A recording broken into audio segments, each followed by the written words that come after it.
sky hung heavy with mist as the colossal silhouette of the U.S. Navy battleship crept over the horizon. Even from miles away, its steel form radiated a quiet authority, the dark gray hull cutting across the water like a silent leviathan.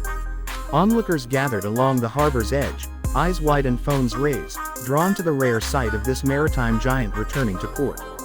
The ship, a modern marvel forged from steel and engineering ambition, carried not just raw power but a legacy of dominance, deterrence, and duty.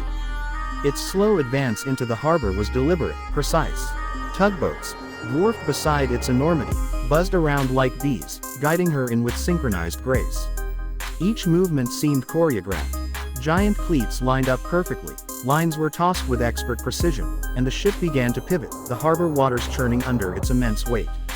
The hull towered above nearby buildings, its sheer scale humbling all who watched. Paint gleamed under the morning light, battleship gray catching glints of gold where the sun pierced through cloud cover. Along the decks, sailors stood in crisp uniforms, lining the rails in perfect formation. Their stillness added a solemn dignity, a reminder that this wasn't just a machine, it was a vessel of service, shaped by those who operated it. The anchor dropped with a thundering splash, sending ripples that rocked nearby vessels.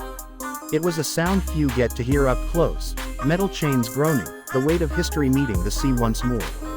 The ship's bridge, bristling with radar arrays and communications equipment, glowed faintly with blinking lights, a stark contrast to the vintage silhouette of her guns, each one capable of reaching targets dozens of miles away. This wasn't just a weapon of war, it was a floating fortress, a deterrent born of decades of naval tradition. Cameras zoomed in on the towering turrets, the main guns like silent guardians. They hadn't fired in anger in years, yet they retained their cold potential, ever ready should the call arise.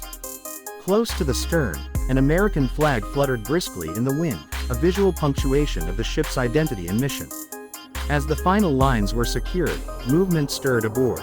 Ramps extended, and officers began descending to the dock, their gait confident, faces unreadable beneath their covers. Applause broke out along the pier, not loud or frenzied, but respectful. These sailors had spent months at sea, crossing vast oceans, performing exercises, responding to threats, and projecting strength in an uncertain world. Their return wasn't just routine, it was a moment marked by relief, pride, and reflection. Maintenance crews moved swiftly now, inspecting the hull, checking for wear. Supplies were ready to be offloaded or restocked. Cranes loomed nearby, waiting their turn in the dance of logistics. And yet, for all the bustle, the battleship remained still, imposing, quiet, unmoved by the flurry it had caused. From above, the scene looked unreal. The ship didn't sit in the port, it commanded it. Its clean lines and sheer mass dominated the view, like a relic of a different age that had somehow found its place in the present. Yet it was no relic. Upgraded systems, cutting-edge communication tools, and experienced personnel kept it as formidable as ever. It wasn't nostalgia bringing this beast to shore. It was strategy, purpose, preparedness. Children pointed and asked questions their parents couldn't answer. Veterans stood quietly, some saluting, others simply remembering. A few tears were shed. Perhaps for those who had once served on ships like this, perhaps for the enormity of what it meant to send such power across the world's waters and welcome it home again. This was more than steel and firepower. It was a symbol, a promise, a reminder. And then, as the sun broke free from the clouds, casting a golden light across the deck, the battleship seemed to glow. Not with weaponry or threat, but with presence. It had returned, not from war, but from readiness, bearing the unspoken weight of peace kept through strength. It lay at rest now, tethered securely, yet never truly idle. And all around, the harbor breathed a little easier, knowing the watchful eye of this giant was once again close to home.